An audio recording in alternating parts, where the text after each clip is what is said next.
Okay. Welcome, everybody. I'd like to call to order the meeting of the Public Safety Committee for August 27th, 2024. And our first order of business is public comment.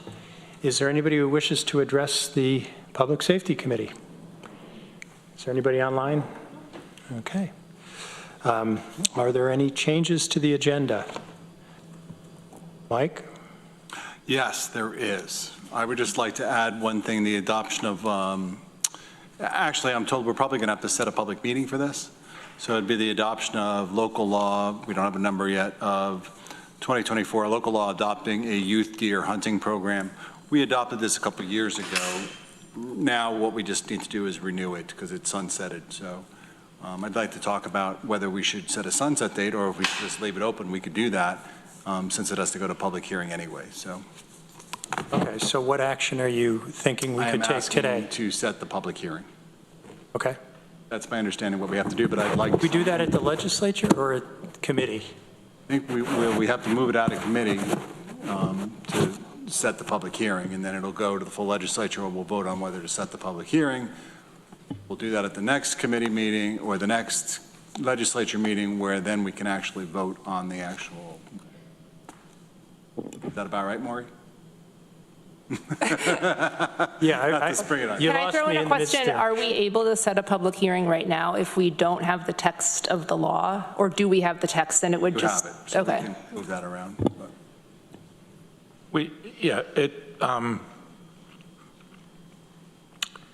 Or do we not need a public hearing, which would be awesome if we didn't, but. No, we would need a public hearing. There you go. Did we have one last time? We did. Okay. Yeah, it would be required to adopt a local law, any. I don't remember we did a local law, but okay. Would you? I remember this. I wasn't even. It was before you were Sure. with us. The copies are being made as we speak, and they will be distributed. Okay, so we will add that to the agenda without objection? That'd be, yeah, and we can talk about it when we get to it. Okay, good. I'll write down to the All right, we series have, of things.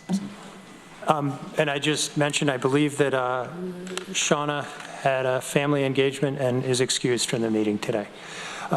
We have minutes from July 23rd, 2024. Could I get a motion to approve the minutes? Lee moves, Mike seconds. Questions or comments on the minutes? Ready to vote? All in favor? That's unanimous. Okay. We have appointment to the CJATI, which is the Criminal Justice Alternatives to Incarceration Advisory Board, Samantha Stevenson. Could I get a motion to appoint her? Veronica moves. Lee seconds. Questions or comments? Do we need an executive session? Sounds like we don't. All those in favor? That's unanimous. Okay. Chair's report. I do have a couple items, and I brought my readers because we have an email in very small type, and I'd like to read it into the record. This is from Stephen Biddle to the Sheriff's Department, to Captain Koskinen. Pardon the intrusion, but I wanted to offer a note of thanks to Officer Eric Sharpstein and by extension to the Sheriff's Department as a whole for his help earlier this afternoon. This was dated July 7th. At the Ithaca airport, he encountered a 15-year-old girl from India who had just arrived in the United States, but who was lost with no one to greet her, no transportation, no way to get to her destination, and who didn't know what to do. All she had was an address. Officer Sharpstein kindly offered to take her there himself. The address was on campus at Cornell, where the girl was to attend a summer program. I happened upon them when he had stopped at the address, which was a locked dormitory. I suggested there might be a check-in at the nearby Purcell Community Center. I co-direct a workshop that meets on campus every year, and our participants register there. Officer Sharpstein then accompanied her to the Purcell Center and to the registration office there, making sure she was safe and calm all the way through her registration process until a camp representative took over to direct the girl to her dorm room.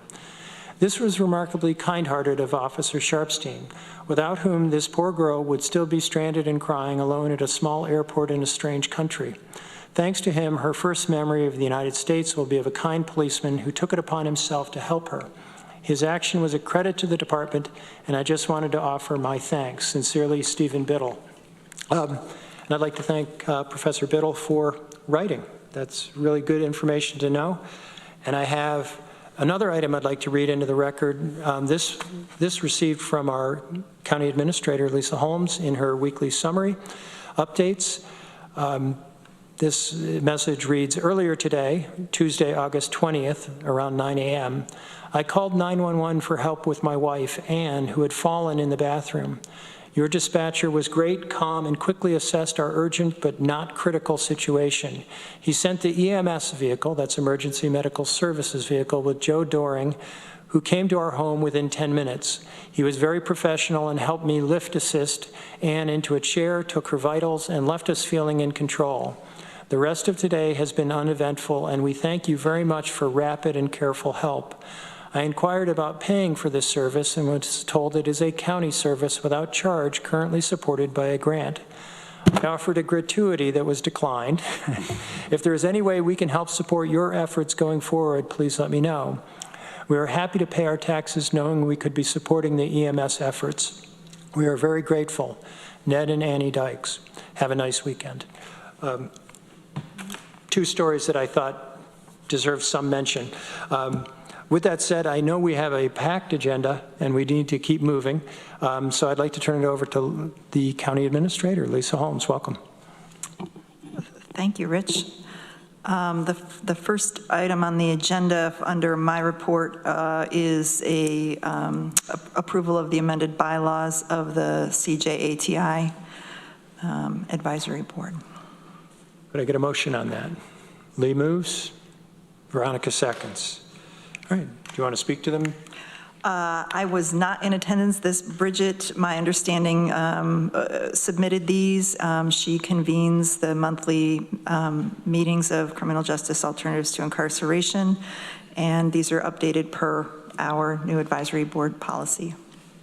I can say that I was at the meeting, and I don't think these are major changes, but they bring the bylaws in line with other policies of the county. But if anybody has any questions or comments, we can certainly discuss. All right, are we ready to vote? All those in favor? Good, thank you. Lisa? So the second item is, was prepared, let me just see here. Proposed 2025 work plan and budget outline of the Community Justice Center. This was compiled and shared at the committee's request. My apologies for the formatting issues in the document that was shared in the packet. It's a high-level overview outlining a plan for continuation of the Community Justice Center programming in 2025 with a more focused scope of services based on past successes and lessons learned over the last 2.5 years. And in follow-up to the status report that was compiled and presented to this committee in June. If I could just interrupt you, we do have representatives from the CJC. Would you like to come forward? Welcome. Yeah. Thank you, Rich. With us is Mona Smiley, the director of the Community Justice Center, and Matthew Davids, the data analyst with the CJC. So thank you for recognizing them. So, and I'll just give the high-level overview and the detailed questions I'm sure Mona can address. But the updated scope of work in the packet includes items under the heading Transparency and Accountability, which includes, among other items, continuing the data dashboard and recruiting community members for careers in law enforcement. Under Community Healing and Engagement, it continues the community conversations with law enforcement and trained facilitators for improved connections and relationship building, and that also includes youth engagement. And finally, under Upstream Resource Delivery, it includes the continuation of community resource hubs, delivering information and referral resources to 5 locations throughout the county. The full costs of the staffing were included in the proposal, which includes the salary and fringe costs of both the CJC director and data analyst, as well as program costs. There is an opportunity for the ongoing costs of the data analyst position to be covered through an opening in a title under the assigned counsel program at no additional cost to the county. So that would leave the salary of the CJC director and program costs to continue to be shared 50-50 with the city of Ithaca. We've had some conversations there. And those are the overall assumptions and recommendations that I'll be putting forward in the upcoming budget. I assume the conversations with the city were in accord with what you just said. That's correct. Okay. All right, members of the committee, questions, comments? I went and looked at the budget from 2024, and the program cost in 2024 was substantially more, but we weren't spending all of that, is that correct? That's correct. And so this would represent an overall reduction in cost. That's correct. Okay. And we'd also had some conversations about considering other options on structure, but this is the one you're recommending. Yes. Okay. Mona. Hi. Why don't you use your microphone, please? Did you have anything you wanted to share with us today? I think the only thing that I would share out is that, the CJC is definitely committed to following through what the commitment was from the county and the city on these projects. It may be at a reduced level, but we're hoping to continue to build the relationships with law enforcement and our community members, especially the BIPOC community, so that we can continue to see this through. Okay. Veronica. A couple questions. Sorry, I know you just said this, but can you reiterate what the proposed new structure of the CJC, or like where it's living in the county departments is? I was reading something when you said it, and if it's written in here, forgive me. And then second question is, how does the proposed budget compare to the actual spending, like the actual amount of money that you've needed to spend to do your work so far, if you know? Sure. So what I had mentioned was that the proposed structure continues with the CJC director as currently placed, and the data analyst. There is an opening in a title in the assigned counsel office, same title, which would enable the continuation and upkeep of the data dashboard, as well as continued development of the data dashboard, and with assigned counsel data and partnership with the CJC in an ongoing fashion. And then that would leave the CJC director and programming costs to be split 50-50 with the city of Ithaca. In relation to the budget, the scope of work that is currently in the CJC's work plan this year and in previous years there were a number of other projects. So this is reducing the number of projects. To your question, or to your point, the budget in previous years wasn't fully expended for a number of varying reasons. This pares down to the work that is specified in this more honed-in scope of work. And I see Lance is with us. I assume that having a data analyst at the assigned counsel office would provide some benefit in that direction as well. Yes or rhetorical question? Yeah, no, we have a data analyst position. In fact, Matthew came from our department to CJC. So we have a requirement for that. Yeah, I was trying to answer your question. Yes, so yeah, obviously we have that need. I mean, if need be, I've indicated, of course, we can slot the two together.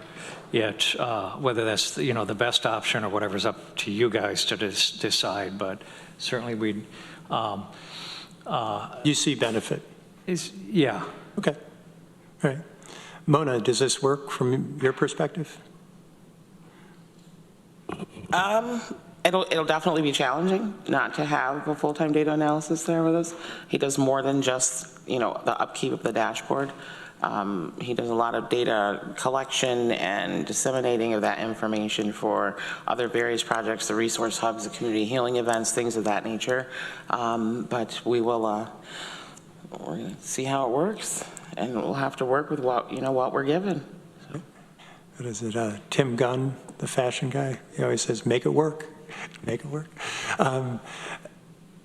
And you would remain a county employee and remain housed in the mental health building on Green Street. Okay, all right. Further questions? Veronica.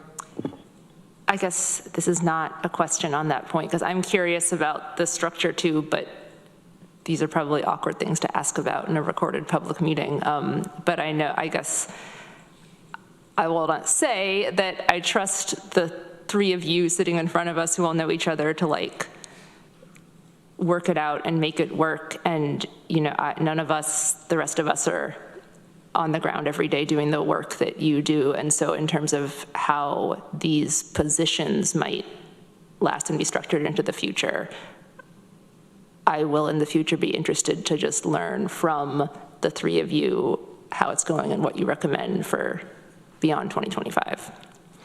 And I guess, and that I can say, because I understand the issues, the needs here is, so what I've indicated, I'm committed, because I think the work of the CJC is very important, is to ensuring, we have certain data production needs, we have to meet. Matthew's kind of familiar with some of those reporting. He set up our database. To making sure he has the space and time available to do what needs to be done, because I think the CJC work is equally important. So from me, that's not a concern in terms of we would work to make sure he has that, our demands, don't overlap. My only concern is that we'd have to see going forward, we don't create, we don't have Matthew doing, a job and a half crammed into, one job, that we don't burn him out. But, that's something we'd have to work through and see. But, but certainly, I'm committed to the idea, that ensuring that, and sharing the idea, he's got to be able to do both. I don't see this, he may be an employee in my department, but I told Lisa we could share, and we'll make sure there's time to do what needs to be done. Good. All right, Mike. My question is really, so this was a 3-year program, and what we're suggesting to do now is basically extend it another year. Is that about right? Okay. Is that about right? With some modification. With some modification, but yeah, we're moving past the 3 years. We're going to say we're extending this another year to further evaluate, I guess, or what would the theory behind it be? This is moving from one-time funding to target funding. So there's target funding already in the assigned counsel program, and this would be establishing target funding shared half with the city of Ithaca for the CJC director salary. So then what we're really doing then is we're taking this pilot program and we're making it a permanent program within the county structure. Okay. One thing there, so you're aware of the cost structure. Our data analyst position is fully funded by the state. It's a state grant funded position. So I think that's one of the reasons they're looking at that. It takes it off the county books, so to speak. Just when you're looking at the numbers. I just want to make sure everyone's aware of that, the difference there.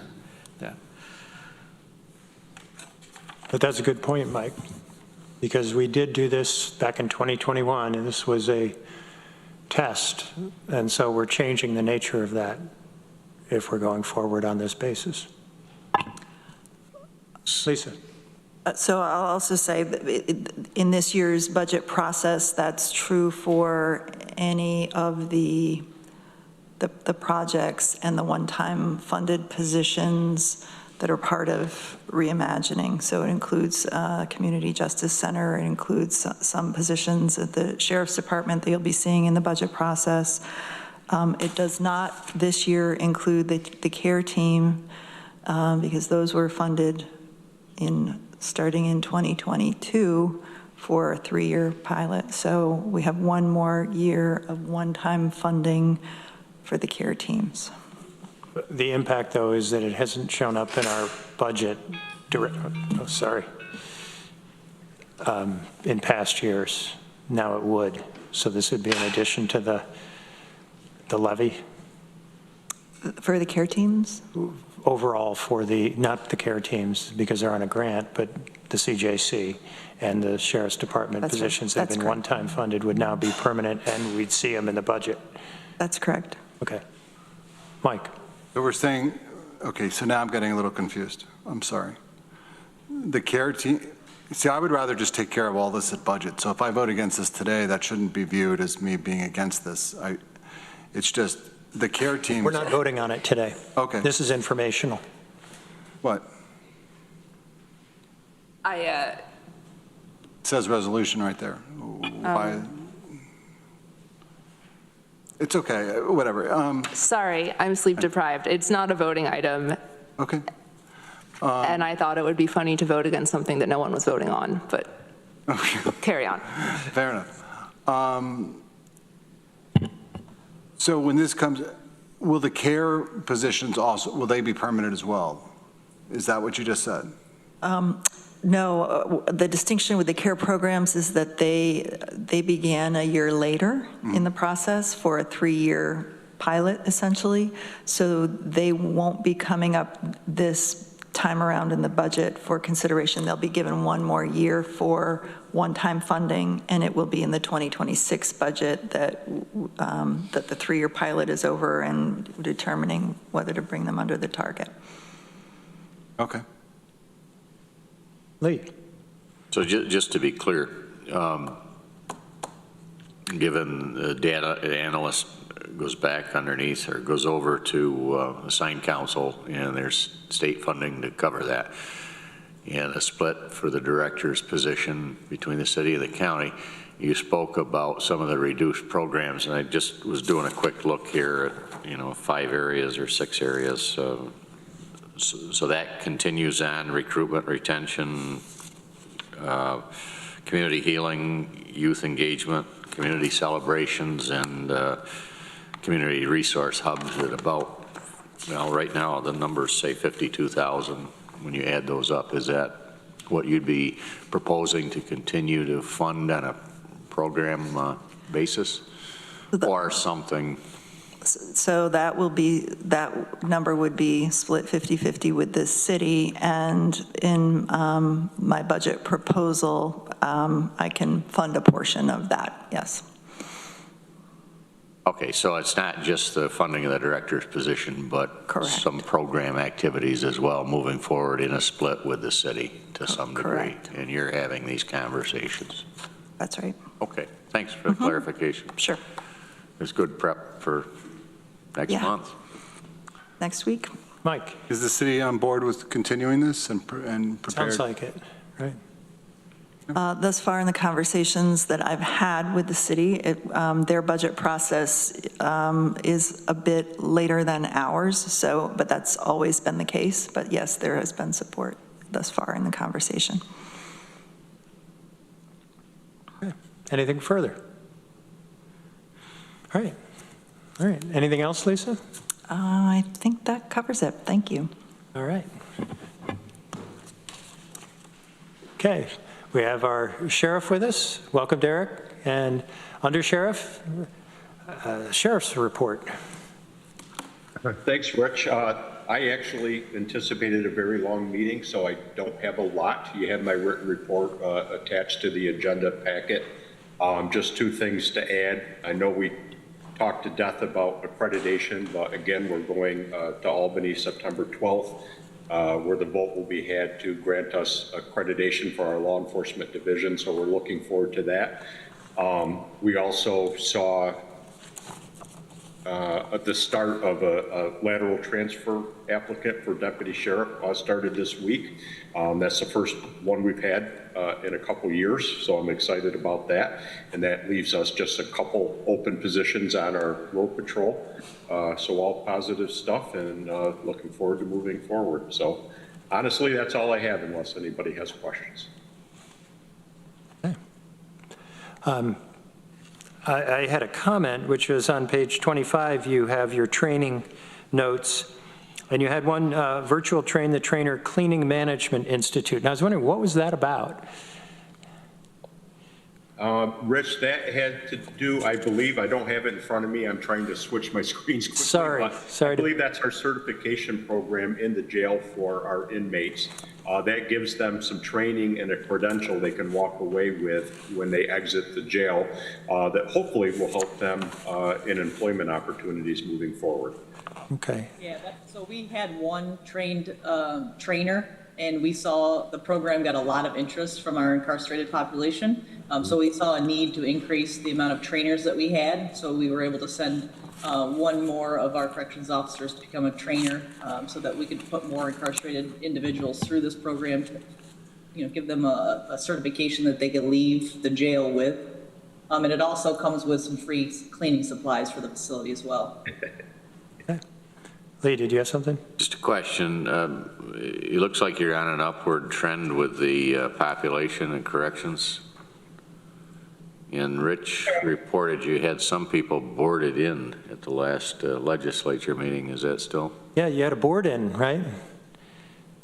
I'm not sure what that is offhand. Jen, do you know? Yeah, sometimes that will happen when there are co-defendants that can't be, or it's recommended that they're not housed together, so it's usually just a temporary thing. But yes, we did see a trend where we're up in the high 60s, 70s. It seems like it's starting to trend down a little bit, but those are, spikes and valleys of the crime rates that we've been seeing. Yeah, I wouldn't put much stock in that, Lee. I mean, it goes up and down. Overall, I think we're in pretty good shape as far as where our numbers are, but it does go up and down at times for a variety of reasons, but I don't foresee it being a long-term trend. Okay, thanks. The other item I was going to mention on page 25 is you had somebody attend training on New York election security workshop and tabletop exercise, New York State Board of Elections. I'm very happy to see that. I think we're perhaps heading into a difficult fall, and being prepared matters. So. Yeah, absolutely. We've been participating in stuff, with the election cycles for several years, and, the county's taking a stance, and we've been working together to provide extra security this time around, which I think will be needed. So, yeah, definitely. Okay. Further questions, comments for our sheriff? Okay. Well, that was quick. We're moving along. Next up, we have our district attorney. Welcome, Matt. Hi, everybody. I can comment first on the jail population because I tracked that very carefully as well. The person who's boarded in is one of the multiple co-defendants from the Thomas Rath kidnapping case. So he is Tioga County's responsibility, but we've been housing him. He was in Cortland for a while before that, but you can't keep people laughing. We're supposed to have 9. We have 7 now, and that is something we've never dealt with before. We're bracing ourselves to prepare for it and to prepare that it is probably a long-term situation. We can't compete with the $158 an hour that is being paid by the assigned counsel panel for private work. And that's why we lost one of our experienced ADAs last week. This is something I'm very concerned about. We are short-staffed when we are full-staffed. This to the ledge several times is that the national standard should be 1 prosecutor for 10,000 residents. And we're not there even with 9 attorneys. We have 105,000 people, 9 attorneys.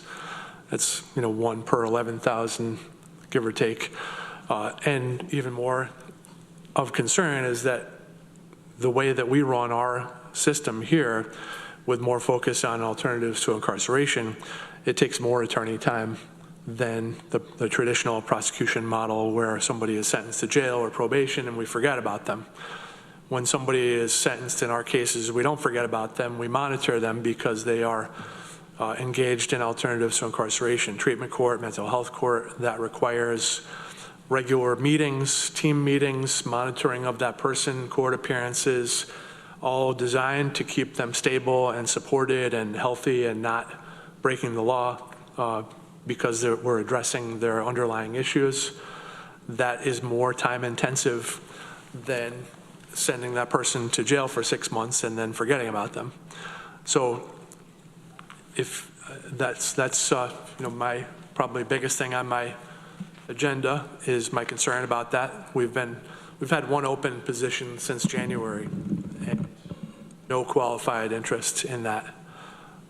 So that's one thing.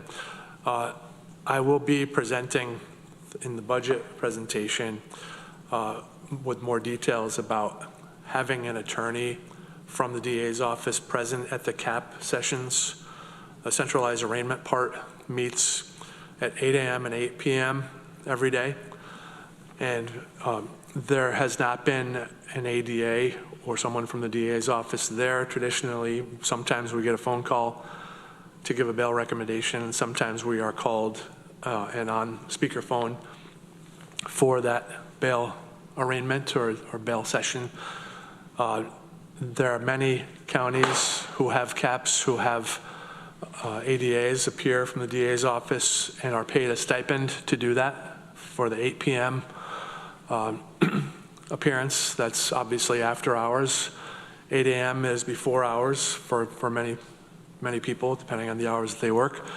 But I think it's really important to have our voice at the CAP arraignments, and I'll be giving more details about which counties have CAP, which counties have attorneys from the DA's office there, and the stipends that they pay.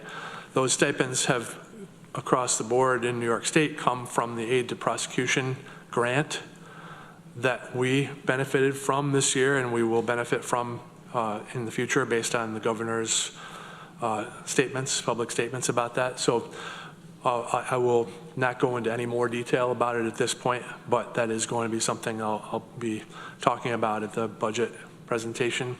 Mine is September 23rd. Okay. Mike. Just two questions. So the pay for the ADAs, has that simply just not kept up with what pay is now? I mean, should we expect from you a significant suggestion maybe of pay increase? Because there are some jobs that just haven't kept up. I mean, I think that's probably the most accurate way to describe it, is that we just haven't kept up. And what the major change has been the change in the assigned counsel rates. Up until last year, they were $75 an hour, and now they're $158 an hour. So somebody who's doing assigned work can make more, significantly more than my ADAs make, with more flexibility. right. Lee. I think Matt just answered the question for us, because I was going to direct it at Lisa, whether these issues were identified in the compensation study, but given that the $158 an hour happened probably long after that portion of the study was done, have we looked at this with personnel to do comparatively other salaries and so on? I would need to go back and refresh in terms of where these positions were in the compensation study. The final set of enacting the recommendations of the compensation study include management and confidential salaries, and they will be coming forth in the next month for legislative review and action. we've been doing them systematically with the union negotiations. So we started with blue collar, white collar. Now that white collar is done, we'll be finishing with management confidential, and I would suspect that some of them are covered there. But again, to the extent, I would need to go back and look. Yeah, no, that makes sense now that we factor in management confidential. Yeah. The addressing of underlying issues. So you've prosecuted somebody, they obviously have these other issues. Your office doesn't do that, right? Or who does that? Where do you send it? Well, we're not sending them with, like, let's say somebody has a substance abuse issue that is causing them to come into the justice system, and they are nonviolent in general, they can be referred to treatment court. Okay. So we don't do the treatment. Right. There is Fine. a professional, Yeah, got that, but- CARS is the only option at this point for substance abuse counseling, but they are engaged with CARS. They often go to inpatient rehabilitation. They come back, and if they're engaged in treatment court, it's a team effort. There's someone from probation, there's someone from the court system, there's somebody from our office, they have a defense attorney, and they are required to go on through random drug screens, and so it's a collective effort. And that's probably the most common example of the underlying issues, but they could be poverty, they could be things that are systemic in nature, mental health diagnoses. We have mental health court as well that is similar in many ways to the treatment court. So that's what I mean by addressing the underlying issues. But are you arguing that you need more support in that effort, or that we need to support someone else, another agency, and more in that effort? Well, we need more across the board, Right. but the example I was making, or the point I was making, related to my office, because our participation in those programs takes significantly more time than it does for an ADA to just prosecute somebody and put them in jail. So there's more time on everybody's part to be part of that team that is helping that person maintain stability and Now I got you. long-term. Okay, thank you, Matt. If I jump in, my distant memory when I was starting practice here was that the DA's office used part-time prosecutors, local attorneys, and that I think George Denny's stopped the practice. But there seemed to be some ability to hire, and you'd save on fringe because they were part-time. Have you thought about that at all? Is that a possibility? Well, back then, the rates for assigned counsel were $25 an hour and $40 an hour. I did assign counsel back then. Me too. So I don't think that, I mean, why would anybody work for us part-time for $40,000 a year with no fringes if they could make $158 an hour? I thought about it, but. No, that's a good hourly rate, but it's a la carte, so that they get paid that when there's a case that they take, and that it's billable time. You'd be able to offer salary and consistency. I'm just wondering, is that an option? I don't think it's a realistic option. There's no shortage of assigned counsel work, whether it's family court or criminal defense. And if someone were to work part-time as an ADA, they could not take criminal cases in Tompkins County. So that restricts their ability to earn that $158 an hour. So I certainly am willing to consider anything. Yeah, I don't know. Okay. Lee. Going back to the specialized courts, I know we're going to have a conversation here with assigned counsel on some things a little while, but he references in the report family treatment court, the number assigned there, drug court, sex offender court, wellness court, lead program. Are you assigning people to all of those as well, or a portion of them? All of them? Yes. So our ATI program is driving this in addition to normal prosecutions? I would say that's true. I'm the lead ADA now because I've been involved with LEAD since the beginning, so I stepped into that role of going to the operations working group meeting. I'm also on the policy group, but we just, we don't have enough time in the week to be everywhere we need to be with the staff we have right now.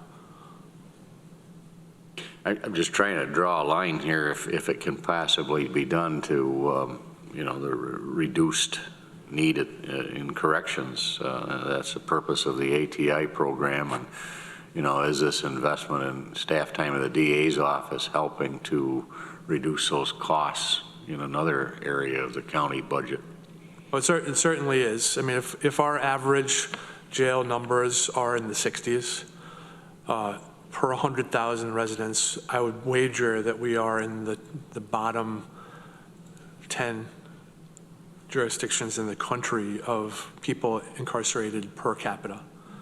I look at the surrounding counties. Binghamton doesn't have that many more people than us, Broome County, and they have 500 people in their jail at times. We are saving significant funds that you can't put in, you can't put it on a line item necessarily, but the lower jail numbers is certainly a savings to the county. In addition to representing the values that we have as a community. Turn here. What kind of salary differential are you thinking you would need to be able to hire? I mean, that's a good question. I mean, I'm not sure. I would see what the compensation study shows, and I haven't looked at that recently, but I think across the board we'd have to bump up. I mean, the interest, the applications will dictate what those numbers need to be. Veronica. I mostly just want to say I support changes that need to be done if it's identified to get the DA's office fully staffed. I imagine the positions are there for a reason, and if we all the various ATI work and other stuff we're talking about, if we want it to get done, we need people to do it. And then maybe this is kind of a question bumping off of Lee's. I recall in the past, though correct me if I'm wrong, that sometimes we had people waiting in our jail longer than they might be otherwise because they're waiting for trial, or I guess this is things are backed up in the courts. Does the staffing, as I'm saying this, I realize this might be irrelevant, is the staffing in your office related to that, or is that scheduling at a level beyond the county level? Our staffing level would not have any effect on that. We are in court when the courts tell us to be there, and if I have to do a bunch of trials in 1 year, that's what happens. I've been trying cases all along, and so if we have fewer people to try those cases, those are important because we want those people in jail to have their day in court, and we want the due process, we want the system to work. So there are people in jail waiting for various reasons. There was one person who's been in jail for a very, very long time, almost 600 days, because of a psychiatric diagnosis that was taking a very long time to obtain. And that's, a source of frustration when I look at the names every day and every week and see that person's name. But it's not, if someone is there for an extended period of time, it's not because we're not doing what we're supposed to be doing in my office. And having the 3 judges definitely helps. Lee. Just one last comment. I don't want to stop just at jail population or corrections population, but trying to draw that balance. Clearly there's some success in limiting that. What my further concern, and it's not to be answered here today, is that how does this translate to overall public safety when we get done? And if you're telling me our statistics are better than most, and we're the streets are safer here, and we're also able to have a reduced population, and we're getting people into the treatment programs other means, then I guess it overall, and you're meeting some success measures. But that would be the next thing, is I don't want to just stop by saying, well, you know, we've kept the population low, we've done a good job. You know, is the community safer because of it? And that would be the overriding question I would always come back to. Just a statement, not a question. That is the overarching theme, is public safety. And so other things that have been successful that have come up in the short term, the GIVE program, the GIVE grant that we received, that has been very successful. We want the people who are in jail to be people who need to be there because they're shooting each other in the community or putting the community at risk. And so the GIVE program has been successful at coming up with arrests for those kind of individuals with those kind of charges. I guess I just have an observation that assigned counsel has been looking for an increase in the hourly rate for quite some time, and New York State finally did it, but they passed a lot of that cost down to us. And it does seem like we're paying in other ways too. But since Lance is here with us, I might ask him again to come up and just speak to this issue in terms of, is the $158 doing what we needed to do in terms of having attorneys step forward to represent indigent defendants? Yes, I think the short answer is there, yes, it's improved the situation. And it's allowed us to add a number of attorneys. So, yeah, I guess the short answer would be yes. Okay. All right. Lee. Which begs the question, so it's helped to get you to a fully staffed level, Lance.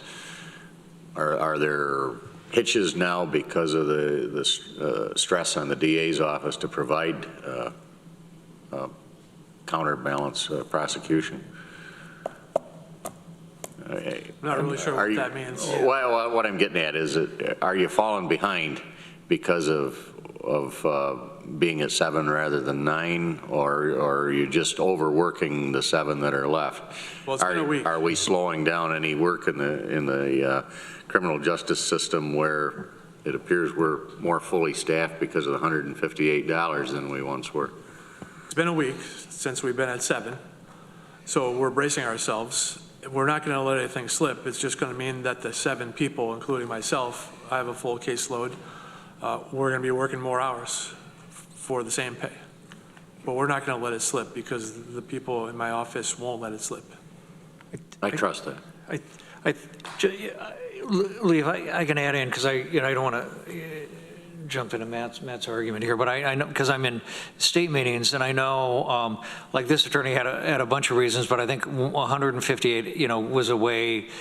I think she looked at, yeah, I can do that, but I know in state meetings there are.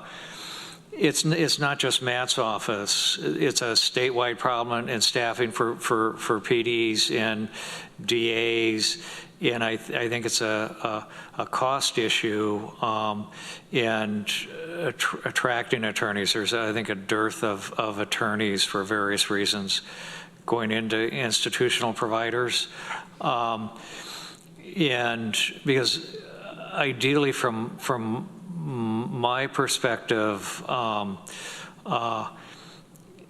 terms of a smaller DA's office, Tompkins, Matt's office should be a high quality, location,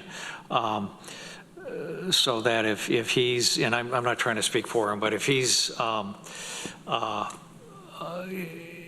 if I understood, if he's thinking there may be potential cost or salary issues he has to address, I know that's a problem statewide, and if Matt can't attract people, then it's like there may be a real issue there, Well, out in my neck of the woods, we watch a lot of what's going on in Cortland County, and I don't know if you read the Cortland Standard, but they're dropping cases left and right over there because of their staffing issues. And I'm wondering if we're experiencing or have the potential to experience the same thing. I would never make an excuse for dropping a case. If I dropped a case, it would be my fault, not because I had short staff, because ultimately it's my responsibility as the DA. Right. No, it's been a concern over there. They're very, front page headlines as far as the ability to handle what's coming at them. And I'm just. That's not how I would handle the problem. Okay. Okay. Well, Matt, thanks for this ray of sunshine. I'd suggest you Always happy. take a look at that. Go back through the Cortland Standard. Oh, I'm totally aware of it, Lee. I'm just saying that that's not how I would handle that situation if I was over in Cortland County. You wouldn't see those headlines. I'd just do the work.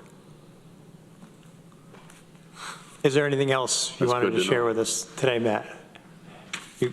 Anything else? It's not. Any questions for our district attorney? Okay. Well, thanks for sharing. Okay. More to come on that. All right. Next up is Department of Emergency Response. And I see we have Michael with us on screen, and Joe Milliman, and Jeff and Jessica. There you are. Okay. Welcome, everybody. And Jeff. All right. So, Rich, last month, you had asked some questions about the Siren program. So Jeff will be doing a short presentation on the Siren program and some of the progress he's been able to make with that regard. So do you want us to do that now, or do you want us yes, please. to take questions first? Or no, let's get the presentation. Okay. All right. Good afternoon, everybody. Thanks for having me. And as Mike said, I've been asked to just give an update on where we stand with our mass notification system, which we know is Siren, Safety and Incident Real-Time Emergency Notifications. And you have the full presentation in your packets. But if I can... Okay. Are you able to see my screen? Yes. Let's see if I can, there we go, okay. So what I thought I would do is just kind of give you as a baseline where we were last year, roughly at this time. I last came to you in June of 2023. So I basically took the information that I provided at that time and then updated it. So as you see here, these first two slides, the paragraphs, the numbers that are in parentheses will represent the numbers of last year in June of 2023. So these are the numbers on the left-hand side that represent the current data from July 31st of 2024. So the two numbers that I would draw your attention to is the third line that shows 33,000 plus of records in Siren of someone who has signed up or created an account and has some kind of Siren presence.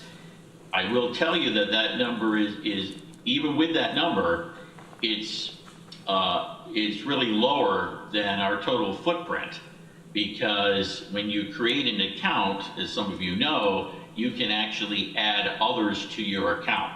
So if you say you have a family of 4 and they put 4 people into the system, it only counts as one profile, one account. So 33,000 is probably a little conservative number. You add the publicly sourced landlines and you're getting a total of a little over 62,000 records that are in the system. Rich, I think you had asked last month about where, the number of records that had migrated over from SWIFT 911. We did that in November of 2021, and there were 55,930 records. However, much of the information was obsolete and inaccurate because that database was never updated. It was never maintained. So people had moved away, people who died, they changed phones, those records are still in there, but was not a true reflection of the reach that we had with the system. So as you can see, and I know Danielle in the time stat report is going to be giving you a graph each month, and you'll see we're continuing to grow the number of folks who have some kind of contact with Siren. Here are the alerts that we've issued so far this year, okay? From January through July, the first number is the number from this year. The number in parentheses was the number of alerts issued last year for that month. The total is way up, 372 from January through July compared to 207 last year. And this is interesting. The emergency alerts were actually down in 2024 compared to last year, but the non-emergency alerts took a whopping increase. And that means that it's, the system is being used not just for emergency alerting, but also for community notifications and information. And that's being done in part because we've had double the number of municipalities or agencies that have chosen to use Siren to get information out. And I will single out Derek and Jen here because the sheriff's office recently started doing a lot of internal alerts. So they have their staff set up very much like the county has departments set up in Siren. And they use it quite a bit to internally notify road patrol or sergeants or whatever the case may be. We've gotten a few more towns on board who have gone through the training, who have begun using the system, mainly really for road work and seasonal notifications. So if you look at, again, just a reminder from last year when I did this presentation, what accounts for an emergency, what accounts for a non-emergency information, and you can see there where the city of Ithaca has used it quite a bit for their street cleaning notifications in the spring. Municipalities are using a lot for road construction and just general community announcements. Or in the case, of course, with the sheriff's office and a couple of other entities, they're using internal communications. I do want to go back, if I can, briefly to the number of alerts for this year. Look at that number in June of this year, 98. Well, that was because we had a ton of road work, and we also had some weather issues and a heat wave, and there were a lot of instances that really required more information being sent out to the communities. So before I go on, any questions on Siren? I have a comment, but you can finish the presentation. Oh, sure. I just wanted to also update you on our Citizen Preparedness Corps trainings that we do. Again, this is done by the New York National Guard in conjunction with the Division of Homeland Security and Emergency Services and coordinated through county emergency management offices. And we're holding these essentially bi-monthly, every other month with the exception of the winter months. And so here were our numbers for this year, beginning in July, or July of last year, the last time I spoke with you. So you're seeing pretty good consistent numbers there. We're getting, at least 40 or 50 people per session. The folks at CPC actually love coming to Tompkins County because they know they're going to get an engaged audience, and they know they're going to have an audience. They go to some trainings in which they're lucky if they get a handful of people who attend. We do a pretty good job of promoting the program and recruiting residents to attend. And our next one will be held in conjunction with the Airport Day and Preparedness Expo, which will be September 14th. This is a combination of the Airport Day event, which has been held for several years on and off, and the Preparedness and Safety Fair, which we started up 2 years ago.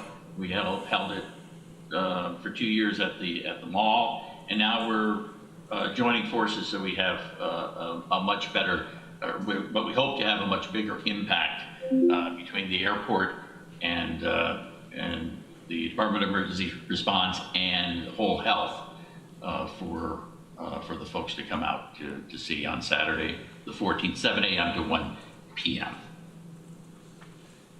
And now I'm ready for comments.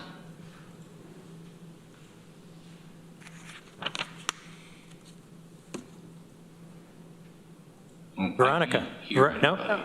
We have questions. No one's saying anything. I just wanted to say that I attended the Citizen Preparedness Corps in Newfield, the last one, and it was really good, both the presentation and the preparedness kit we got, and I think also just the like logistics and facilitation of the whole thing, so thank you. Yeah. Veronica, you've been to a couple of them, haven't you? I signed up for and then failed to show up even remotely on time for one, and then I for real came to this last one. Gotcha, okay, great. Lee. Going back to Siren, Jeff, what does Cornell operate for an alerting system now? They have their own, they use the same platform, the RAVE mobile safety platform. They call it Cornell Alert. And we actually encourage, of course, as many students, especially off campus, to sign up for Siren as well. It doesn't hurt, whether you're signed up for, your local system, your campus system, and the state NY Alert. Well, I ask, any idea how many Cornell RAVE has in theirs? I believe they are all put into the system when they come on campus. They may opt out later, but I think it's a requirement that they're part of the system. So there's probably 20,000 people when you consider that community. Again, that's separate. That's separate from what we. Well, yeah, but where I'm going with this is that if you consider that Cornell community, let's just use 20,000 as a number, and that's just full-time student population, not including staff and employees, and you add that to the 62,000 that you've got, and you've got a well-blanketed county by the numbers I'm looking at. Right. I think you got some successful measures there. Yeah, we have the ability to do common alerting protocol where we can actually, mesh our systems together. We haven't had that, the incident hasn't come up where we've needed to do that as yet. But we do have that ability. And one other footnote, I can remember when we had over 50,000 landlines in the county versus 29,000 today, which underscores the importance of the integration with the wireless media. Absolutely. Yeah. Mike. Did Lee just say there are 29,000 landlines? Well, that's the number I'm looking at in the report here. It's shocking to me. Well, Mike, keep in mind that includes everything. That includes, office phones, those are residential phones. Fair enough. That's Veronica, did you have something? I think that was low or high? It's high. Oh, yeah, just anecdotally, I was employed temporarily by Cornell over the summer, so just looking at my own phone, I think they automatically added me to their alert system. I am presumably now kicked off of it now that I have been terminated. But it is like a different set of alerts, whatever they send out. Like I got a couple that were about tornado warnings, like coming and being canceled, mixed in. The texts, it shows up from the same text number as the Tompkins siren, or there was an Ithaca siren thrown in there. I don't know, I signed up for everything. I find it useful, and it's interesting how the systems mesh. So, but all this to say that I agree it would be helpful, certainly for any Cornell person who spends any amount of time not on campus to sign up for the county alerts as well. I had a couple comments. One, I had a question, and I think you've spoken to this issue before, but how is a siren notification put out? Like,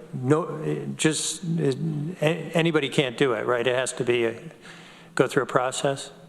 Well, everybody has an admin account if you're authorized to use it. The rule of thumb that we have, or the protocol we have with the 911 center, and with its dispatch supervisors that are authorized to send out alerts. But they really need to be, it needs to be a request from, law enforcement regarding a situation that requires it or is necessary. Yeah. The community notifications probably a little less stringent, so, but they also, the community notifications have only access to the lists that, their community of. So the folks in Dryden only have the Dryden lists. So they can't send out an alert to everybody. Okay. And that was my second question, was about the municipalities, agencies using Siren. It's great that there's these towns and villages in the city that are on the system, but there are others that are not. And since it doesn't cost these municipalities anything to participate, it strikes me as quite odd that they wouldn't take advantage of it because it's such a powerful tool. And that's a great point, Rich. And I'm working on it. I continue to, every chance I have to meet with or in those municipalities. I meet with their clerks, because the clerks are really the ones that are going to be, sending out information. But we also have some supervisors who are doing it. Yeah, it's a tough nut to crack for some. Others have learned it. I'll say the town of Newfield was slow to begin with, and now the supervisor out there, Mike Allinger, is very comfortable with using it. So they had a big sewer project, sewer construction this summer, and he sent out information. But then on the flip side, you've got somebody like the town of Dryden that has been trained, both the Jason Leifer and a couple of other folks in his office, and they said, "Oh, this is great," and then of course I haven't seen an alert sent by them. So, yeah, it's interesting how it's taken a hold by some, but others are a little reluctant to embrace it. Do you think the reticence comes from, is it technologically difficult, or is it just pattern and habit? No, actually, it's very easy. I just think yeah. I mean, maybe there's a fear of technology. I'm not sure. It could be that some of them are in part-time roles and they're swamped with other things. Yeah, it's hard to say. Okay. And there's always the caveat that if you can't send out an alert, you can call us and we'll do it on your behalf. Okay. We'll still more to come on that. We'll keep working on it. All right. Michael. I was just going to ask Jeff, maybe he could go over some of the community outreach that we've done and some of the advertising we've done for Siren, because we've kind of stepped up our game a little bit and we've had a few new initiatives that we've used this year. So.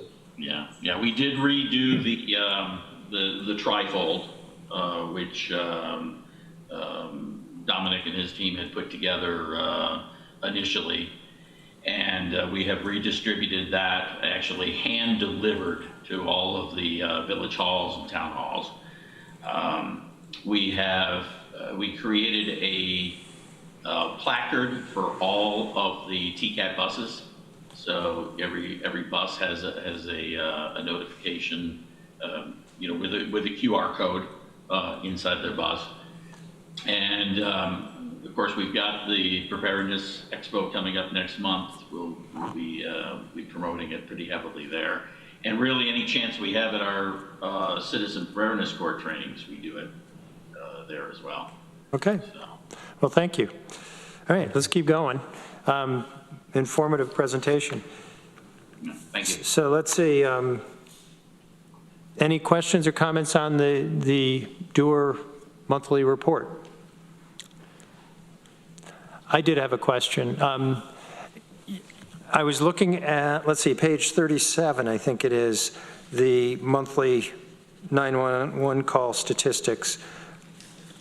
And there's, on the right-hand column is the 5-year average. But I went back and compared it to prior months' reports, and the 5-year average seems to be moving pretty substantially. And I was wondering, what do you mean when you say 5-year average?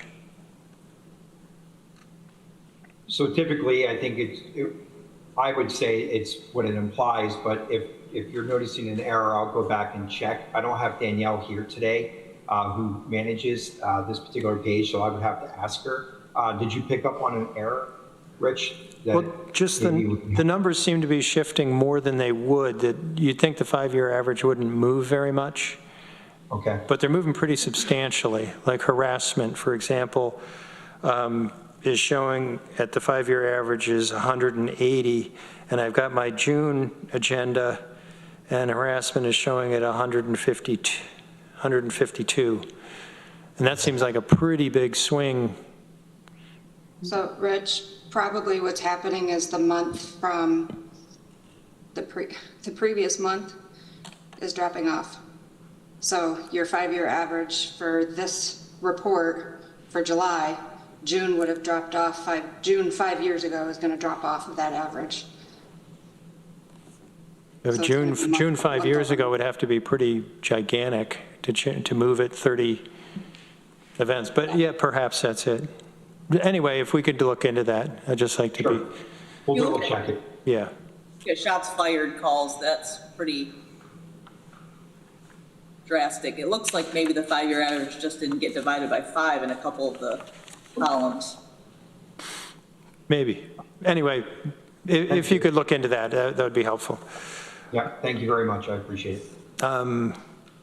Then there's a resolution, authorization for the Tompkins County Department of Emergency Response to enter into a multi-year agreement with Intrado Life and Safety Solutions Corporation for text to 911, ID 12691. Could I get a mover on that? Veronica moves. Mike seconds, right? Michael, do you want to speak to this one?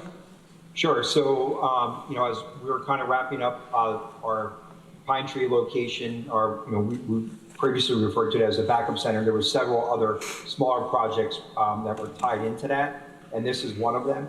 So this will include both hardware and software to allow us to receive text to 911. So we're pretty excited about that.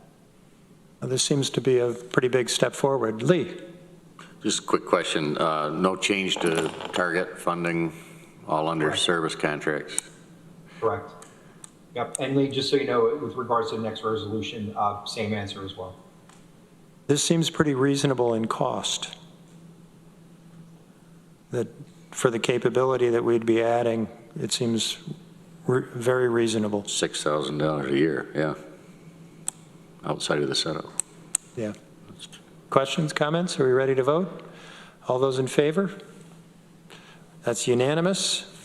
And we have authorization for the Tompkins County Department of Emergency Response to enter into a multi-year agreement with I Am Responding, including Rapid SOS subscription services, doc ID 12690.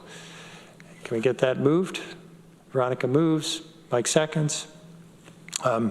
I would just comment that somebody at that company is doing some real marketing with I Am Responding as one word, but anyway, Michael, do you want to speak to this one?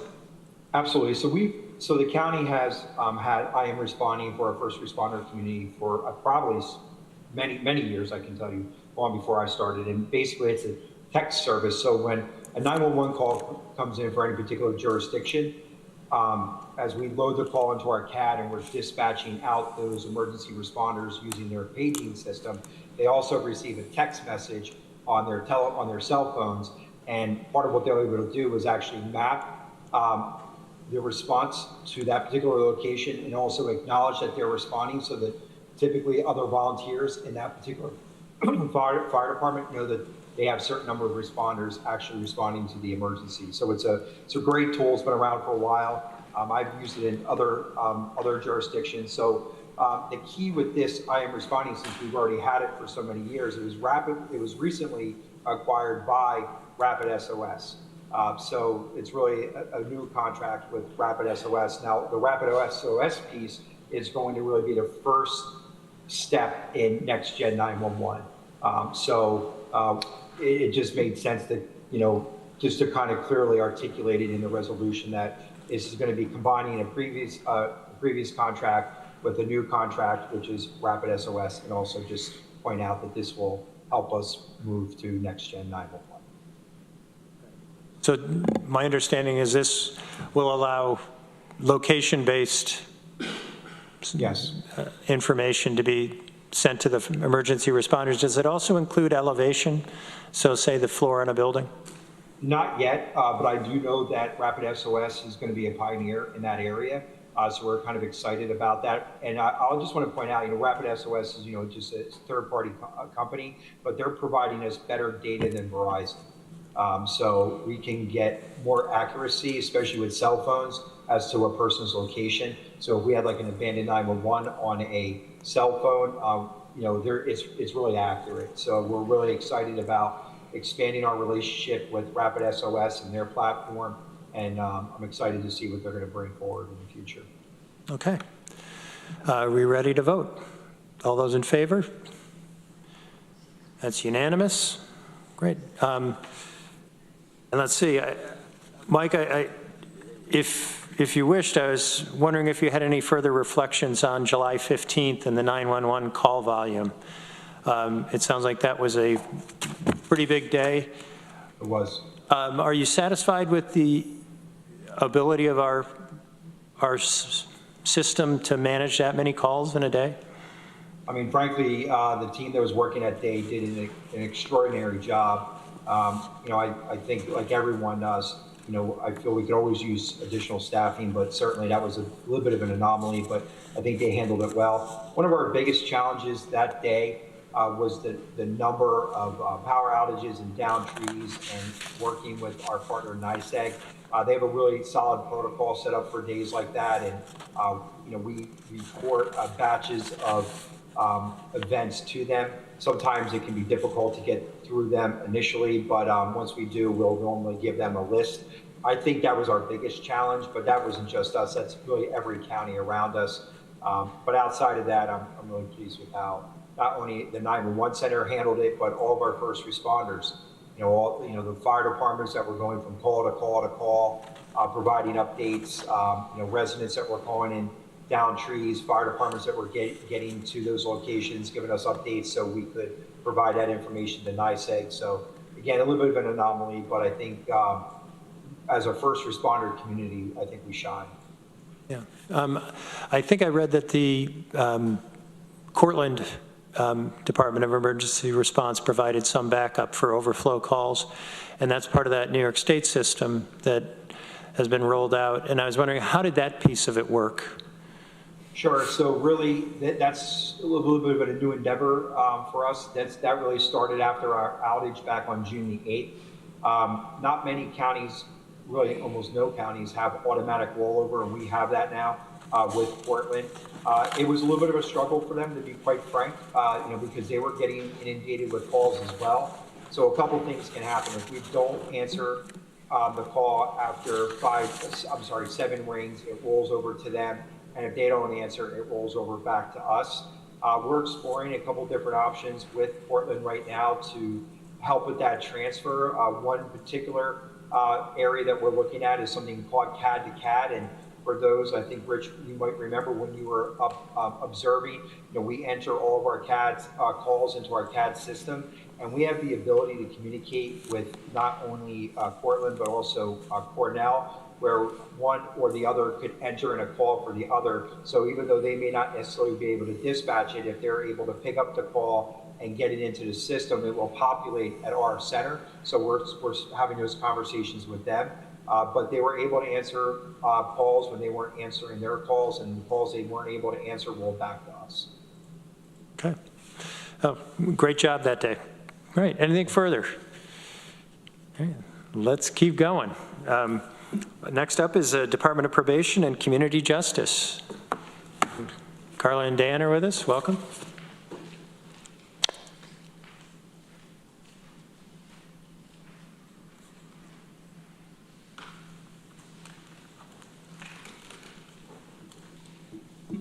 Good afternoon. Good afternoon. I guess we can start out. Does anybody have any questions on the report from probation? Looks like the numbers are pretty much steady. You're continuing to see normal flow? Yes, about equal numbers of people coming on and the equal numbers of people going off probation every month, so the numbers are stable. Okay. Why don't we move to the resolution that you have in front of us? And this is authorization to arm designated probation officers, doc ID 12672. Lee moves. We get a second? Mike seconds. Do you want to introduce this? You certainly spoke to us last month, but. Well, I think it's just an attempt to further the conversation that we began last month with the presentation. I'm open to answering any further questions that committee members have or legislators have. I've spoken with a number of other partners in the community and as well as the county about the request, tried to assuage any concerns that people have.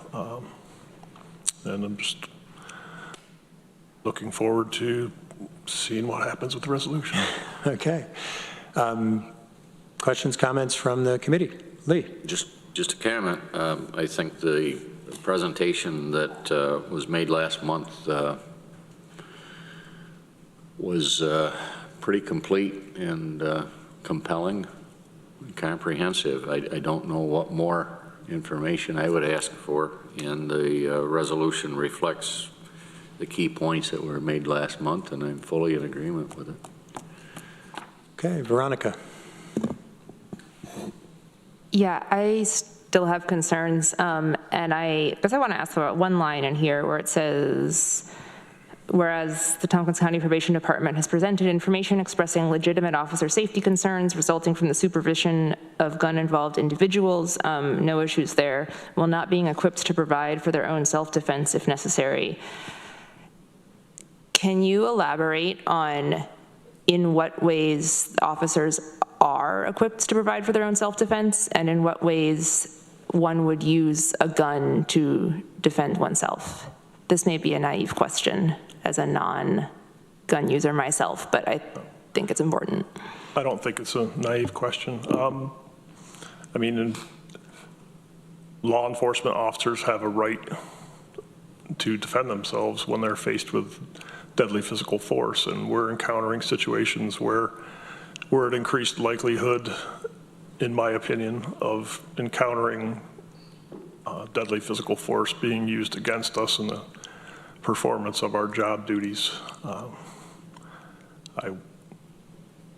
would hate to see, we currently have no method of self-defense. We don't have anything other than a choice between fleeing quickly or potentially physically fighting with someone. We have no tools other than those things, and obviously our staff are trained to de-escalate situations, tactically remove themselves from situations where physical force or an escalation of violence is happening.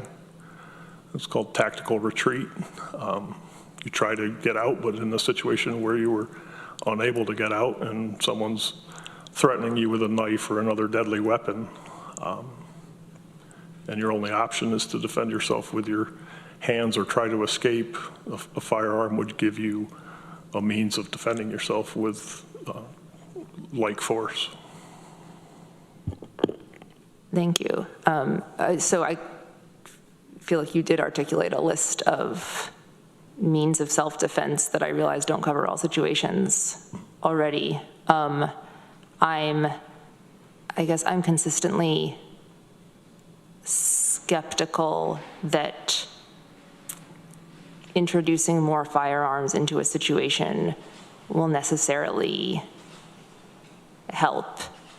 And again, like, you know better than I do the situations that you're in, but when I hear you say, like, using a gun for self-defense, are you talking about, like, threatening someone else with a firearm? Are you talking about, like, shooting at someone? Are you talking about trying to kill someone before they kill you?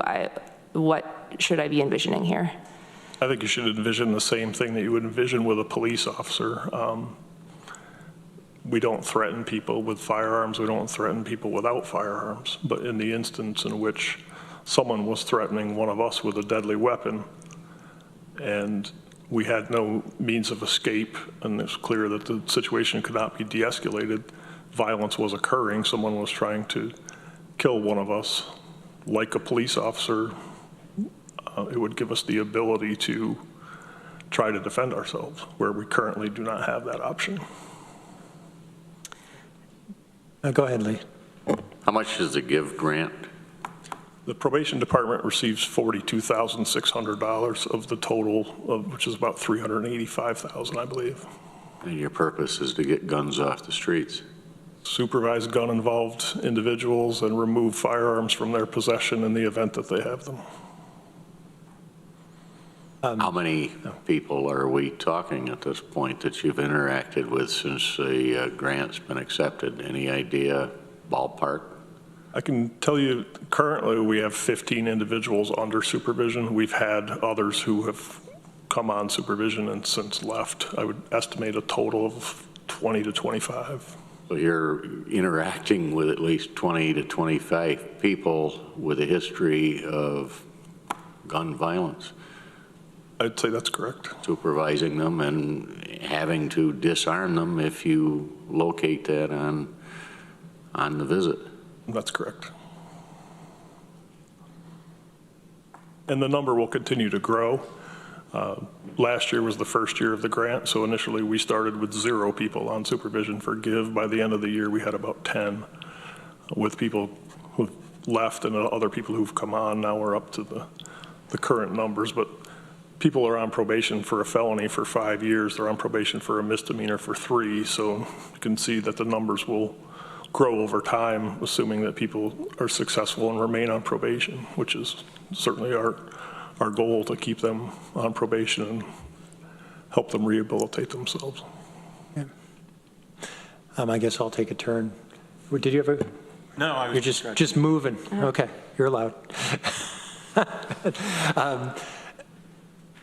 I will support the resolution, but I was hoping you could just speak to it a little bit. What is the training that, if we approve this, the probation officers would go through before they would be armed? It's a 2-week course. 1 week is firearms, actual qualification, and the other week is related to use of force, the laws pertaining to use of force and deadly physical force. Okay. And Jen, if I can put you on the spot for a minute, I anticipate you have policies and procedures and forms that have to be filled out anytime there's use of a weapon by a deputy. Is that correct? Yes, yeah, and all those policies and forms are available online for review as well. And I would assume that if the probation department were to arm some of their officers, that you'd adopt similar policies. Absolutely. If the legislature approved it, that would be the first step towards moving forward. We would still have to apply to the Department of Criminal Justice Services at New York State, submit policies and procedures to them for their review and approval before they would approve us as a probation department to pursue the training. Okay. Well, certainly I would say that if it's approved by the legislature, that it would be really helpful to have a report back before, of what that will look like when you Absolutely. have it developed. I definitely want to be transparent with this body. I would be happy to present any proposed policies to you for your review and approval, as well as DCJS's review and approval. Yeah. Okay. Veronica. Well, I don't think I'm going to support this, unsurprisingly. Okay. I'm just thinking, you told me to envision what I'd envision with the police officer, and there's been a lot more. I mean, we've been going through the reimagining public safety, which came out of thinking of policing and got broader, and a lot of the experiences going into that and research feeding the decisions that the county and the city and others make is complicated at moving in the direction of disarming officers, like fewer guns, not more, seeing what we can do with like unarmed, trained first responders in various situations. And so it does, I mean, it clearly gives me pause that you want to go in another direction. And without, I guess two things I would at least want to know is, one, what kind of community conversations there have been around this. Like, I know and stop me if I missed something because I went on vacation between the last meeting and now. And by community conversations, I mean with people who like maybe are not involved with the probation department now, but like the broader, like law enforcement, court involved community, people who've been on probation in the past. I recognize, I think you've had extensive like dialogue and conversation within your department and your staff, but I'm thinking bigger than that. And then second, I had a memory that maybe someone was going to bring back more data on what has been the effects of having guns or not in the hands of probation officers in other places. Obviously, you can't just run an experiment here. But am I misremembering? Sorry, that was not a well-framed question. I would love to know what, like,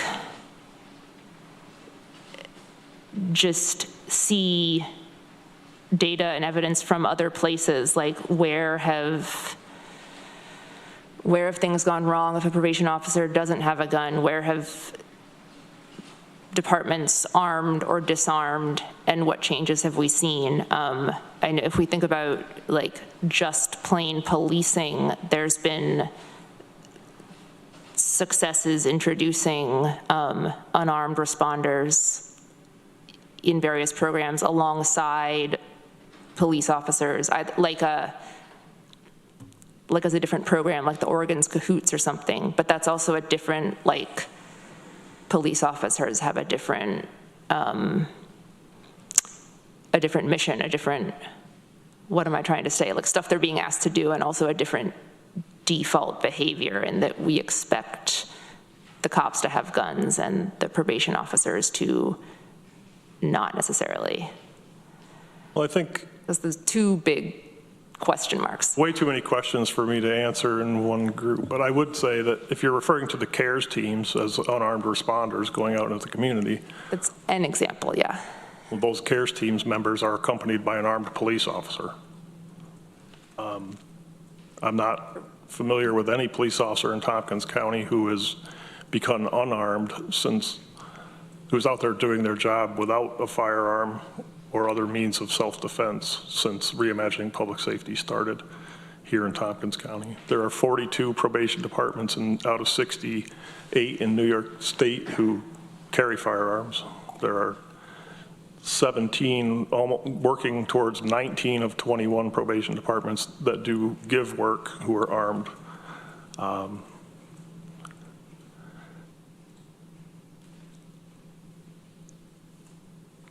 No one in my department, as we spoke with, we didn't enter into this business saying, oh, great, I'm going to be able to carry a gun. We've done the job for years, decades, for some of us without one.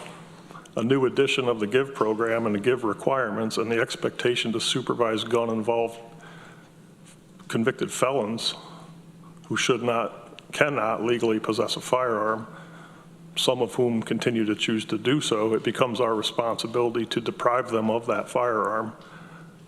And probation officers when it's not a police matter where a police officer can go in and make an arrest, we're asking the courts for search orders authorizing and directing us to do that without the benefit of being able to defend ourselves. And I think therein lies the major change that's happened in Tompkins County in the last 13 months. Again, often after hours, nights, weekends. We do have the benefit of our GIVE partners who are police officers accompanying us, but it's our responsibility to be the first in to conduct a search. So now you're putting yourself between someone who potentially has a firearm that they want to use against you and someone behind you who is there to help maintain your safety, and you're kind of stuck in the middle, unable to help yourself. I was going to say, I'm reminded, I think Shauna did have a question to your point at our last meeting of what the CJC's position on this was. Lisa, did you ever hear anything from the CJC? I know Shauna spoke directly with Mona, and I believe Dan has as well. But Maybe you could speak to that. I spoke with Mona, and she had concerns about how this might be perceived by community members. And I never heard back from her what her looking into that resulted in. I've actually, and of course it's my proposal, so I'm going to offer you suggestions on things that support it. I've had probation clients, current probation clients, come up and say it's about time you guys ask to be armed based upon what you're doing. There were comments to the Ithaca Voice article, none of which seemed to be against it. I have not received a single telephone call from a community member, pro or con. I haven't heard a lot of negative response to it whatsoever. Police partners have all said it's about time. The sheriff offered his unequivocal support for it, which I appreciate. Just, if you do the job, you recognize the inherent dangers of it, and I think if you don't do the job, it's next to impossible for you to sense that danger, have felt that danger, have felt every hair on the back of your neck stand up because you're afraid something really bad is about to happen. And you know, the people on the GIVE detail from my department have all had that experience. Yeah. Lee. I don't see where this resolution takes away anything from our efforts to look at civilian response and the handling of complaints and alternative scenarios that we've done. Not at all. The point is, we've gone out as a county and sought out a grant to supervise gun-involved individuals. And where our probation officers are assigned are the people who have been convicted of crimes and are under supervision. And in essence, we're placing our county employees in a position of danger. This is all about their safety, not about response to the broader community on handling of complaints. Mike? Well, I just wanted to, I wanted to thank Veronica actually bringing up concerns, because these are going to be concerns that are going to be brought up by other people. I thought probation answered all the concerns actually rather well. I think there is a fundamental misunderstanding of when a weapon is drawn by even a police officer, as to, because I heard the word threat used, and it's really not used to threaten anyone. So I think that's something we need to work on as a community, is to kind of, when does a police officer or anyone actually pull a weapon? But we do have a very, I'm actually rather confident in this program for the simple fact that we have such a good probation department and professionals there that there will be training, there will be everything the oversight that we want. So we've adopted this give grant program, and it's, yes, we're sending people into dangerous situations that need this kind of protection.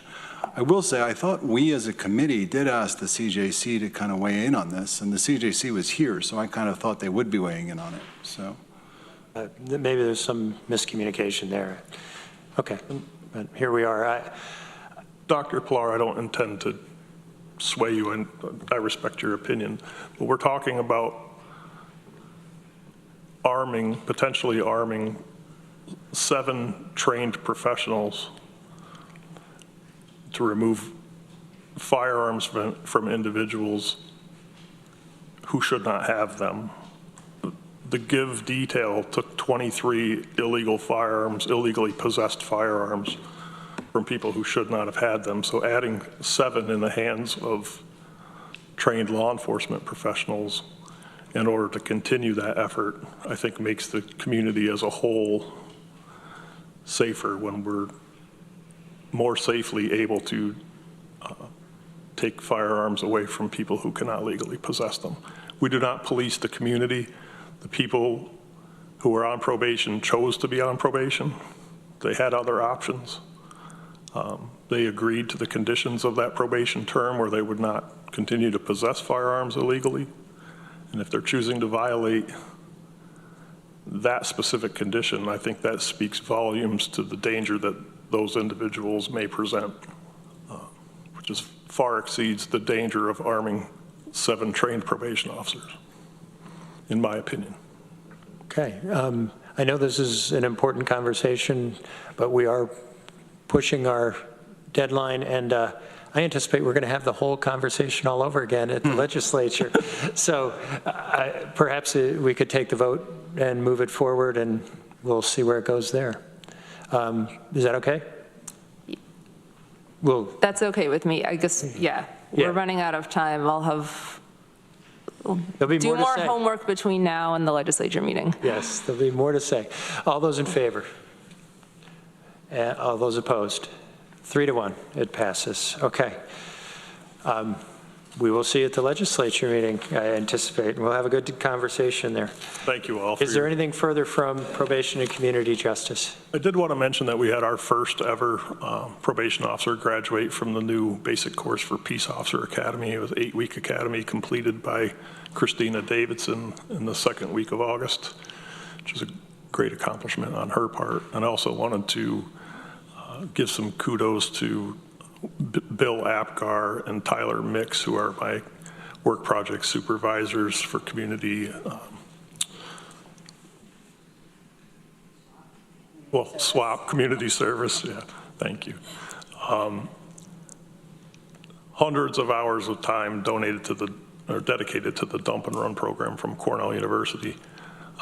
They completed the dump and run sale this past weekend, and $88,000 was raised through that, which will go to charitable causes in Tompkins County, including Cops, Kids, and Toys.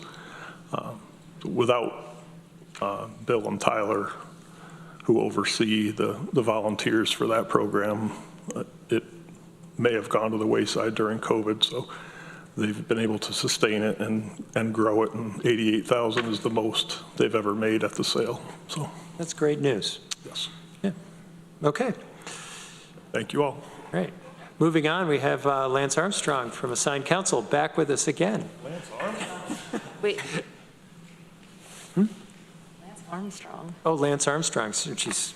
Lance Salisbury. But you notice how I The disgraced biker. We have the disgraced biker with us today. That's right. I can actually tell you there's actually a connection I there. apologize. Because my other half's granddaughter was at where her father helps run these camps, but her cabin mate was Lance Armstrong's daughter, so last year, so there is a connection there, I guess. I have to admit to being a real fan in years past of the Tour de France when Lance Armstrong was doing amazing things. That was a real unfortunate, sad mess. It was. I think, Yeah. But I understand you have nothing to do with that, Lance. no, I'll take his titles, you know. Well, they took them back. Yeah, I think that was a problem. I think they all were back then, probably. Not to digress, but I was defending Lance Armstrong to my brother, my younger brother, who followed cycling, and he said, the next 10 riders below Lance Armstrong were all caught doing drugs. Yeah. You think Lance Armstrong wasn't? I was like, oh, Yeah. okay. I think they were just better at it. Yes, essentially that was it. Yeah. Anyway, back on topic. Yeah, sorry. I guess one update, we have our new grants and training coordinator is working in the program. Catching up to speed is our big staffing update. We're looking forward to that. That'll help improve our reimbursement process or increase our efficiency there, get us back up to full speed there. So, okay. I think the main item we're here to talk about today, and I wish we had more time, but we probably won't finish today, but let's dive in, is your memo on public defender and the assigned counsel program. I was anticipating that, but I didn't want to just jump in on it and go. Yeah, no, let's go at it. A couple of things there. I tried to look at this and give you kind of some baseline information because people had asked questions. And I try to be conservative in looking at what may be involved here to look at. And you'll notice I focused on the big driver now since I think it was it 2008 or 2010, there was a study done, Ray Slaughter led the task force. The big change since then has been the caseload standards established by the state.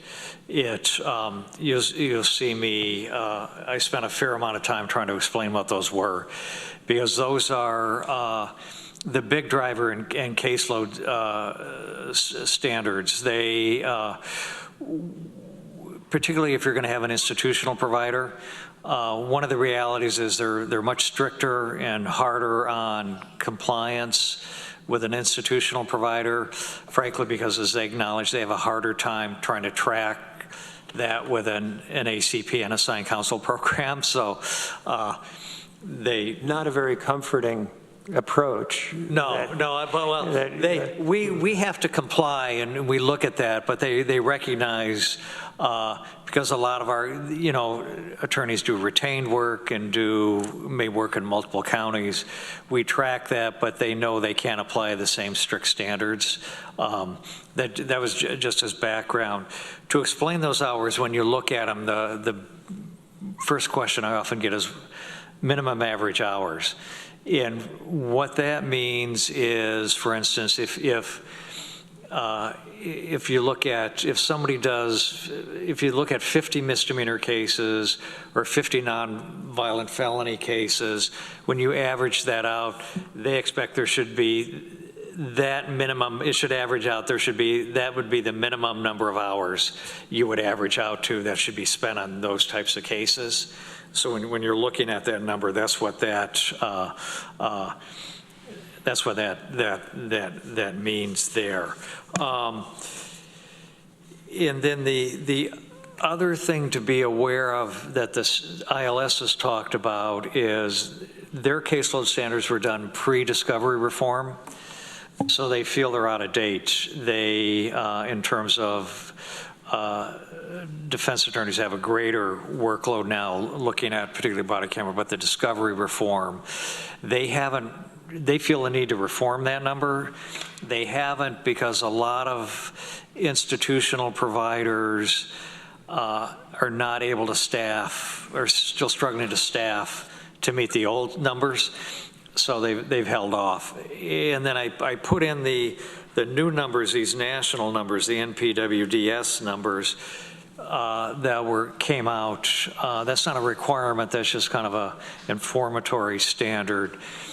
ILS looks at those, the state looks at those, and they're aware of them. That's going to, that's going to educate the state in any adjustments they make to caseload standards. Now, practically speaking, I'm guessing that's, 5 years down the road. But if you want to go in that direction, I thought you needed to be aware of there may be tighter standards coming as well on that in terms of what you'd be looking at. Yeah, if I could. Sure, please. Just, I don't mean to, well, I guess I am interrupting. The caseload information, it seemed like it should be the same if you're using an assigned counsel program or a public defender. So that would seem to be a wash. Other than it's going to determine head count if you do the public defender. Right. But in theory, if you're using assigned counsel, you should be paying for the same number of hours. And correct. Presumably those outside attorneys aren't overloading themselves with other matters, but you can't tell. That's what can't be counted. And there's nothing we can really do about that. We do. We monitor that, and we're kind of aware of it. But for instance, I have about 25 and maybe 20 core attorneys we use for criminal matters in the assigned counsel program, so we can spread it out. But you're correct. That caseload number, what that means is in terms of staffing, which then is your cost issue on that. That's what you're going to have to address there when and look at. Okay.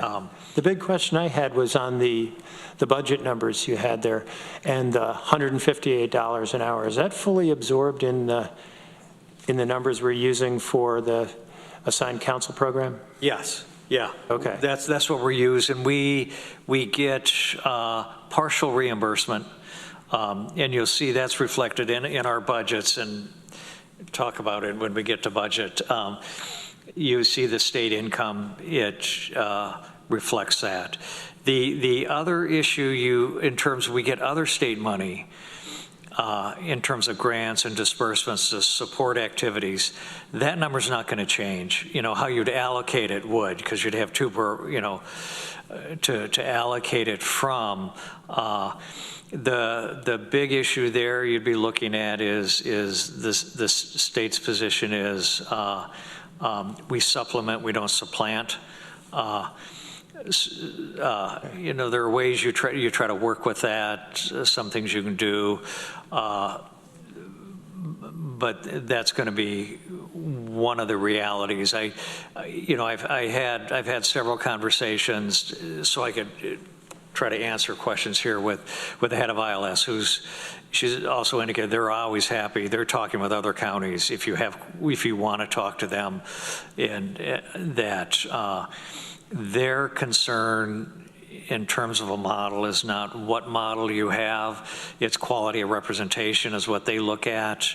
What they wouldn't let us do is take the ACP budget or let's say, I'm sorry, they're going to look at what we're spending now and expect to see similar numbers probably.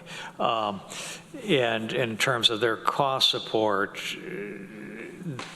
where you'd run into issues is, okay, we're not going to let you take, if we're giving you, this much money per year, move that and now it becomes, support salaries. You'd have to work on that issue. You're going to run into that issue as well. Okay. Great.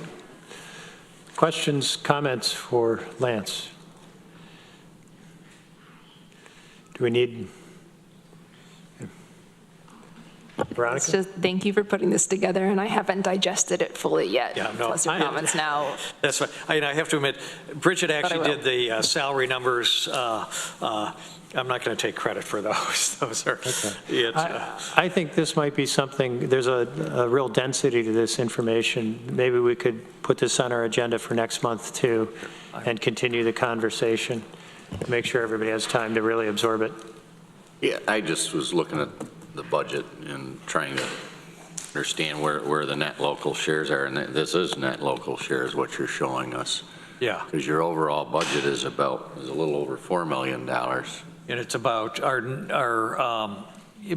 then our net local share is about, I always want to say 2.3, but I think it's for this year, it's 2.4, I think. Yeah, we've popped up on that after, and the rest is all state money flowing back into us.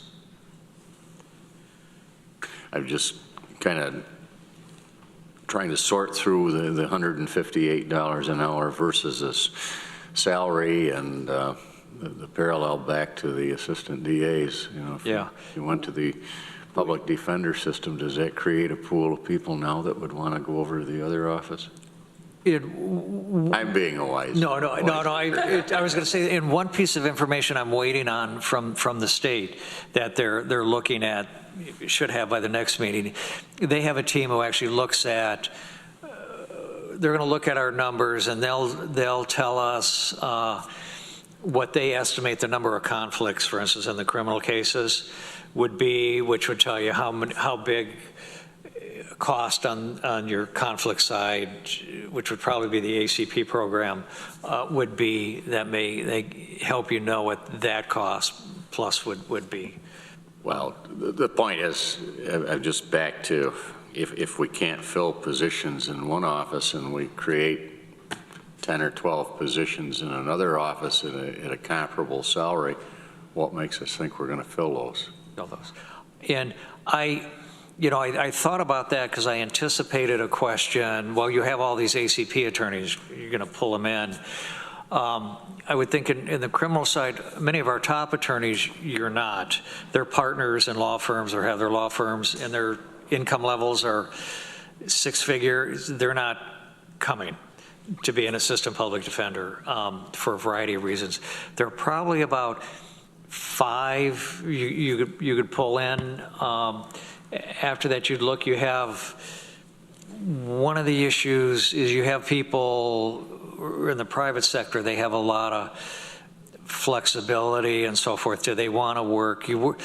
Some of them, frankly, you probably don't want, because it takes a different mindset to be working in an office. You know, if I have a firm or if I'm a solo, I'm my own boss. It's a different mindset to say I have to work in an office, I have to be there, the standard county hours plus, and I have to adhere to a set of rules that I'm not. So you could probably hire, the long-winded way of probably hire, you could at least partially staff that, I would anticipate, but then you'd probably have to look outside or, advertise. All right, as I said, I think we should probably continue this discussion because we've got one other item remaining, which is Mike Sigler's local law. And I have to apologize.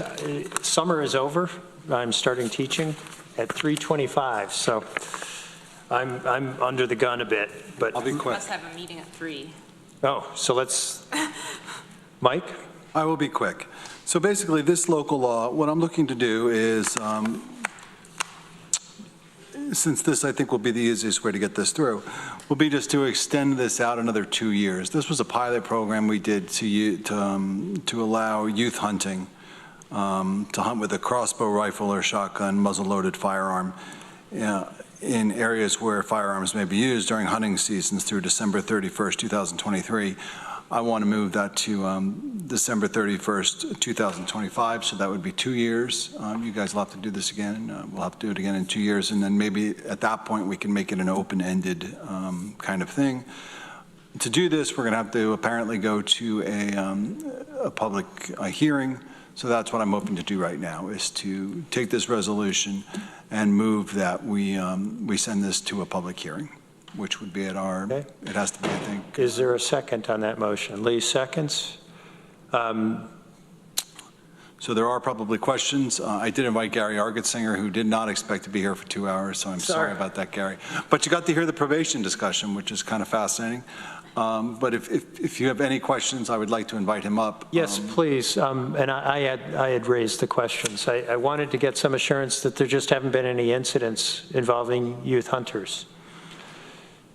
Yeah, this last 2 years, there have been no incidents with youth hunters, both in Tompkins County and New York, both legally and the safety issues. Okay. And I would take instruction on how to proceed in terms of setting a public hearing without, do we have a date, or do we do it at?